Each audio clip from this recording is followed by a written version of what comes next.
কাঁচা কাঁঠাল দিয়ে একটা ভর্তা বানাবো। আপনারা সঙ্গেই থাকেন, দেখেন কিভাবে আমি কাঁচা কাঁঠাল দিয়ে ভর্তা করে খাবো।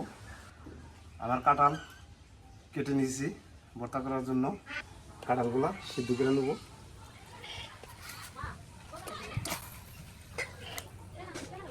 লবণ দিয়ে দেবো সিদ্ধ হওয়ার জন্য, মানে একটু হলুদ দিয়ে দেবো।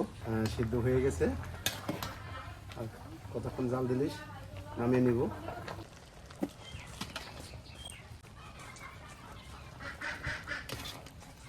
কড়াই গরম হয়ে গেছে, এখন সরষের তেল দিয়ে শুকনো মরিচ ভাজা নেব।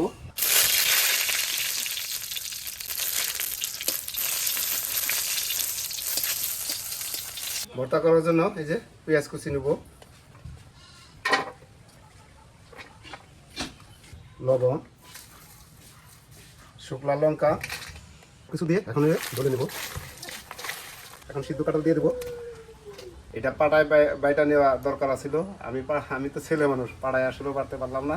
এখন এই যে শিল দিয়া গুটিয়ে নিতেছি, আপনারা পাড়ায় বাইটাও খেতে পারবেন।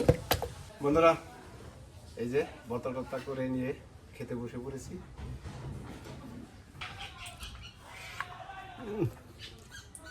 সেই মজা হয়েছে বন্ধুরা।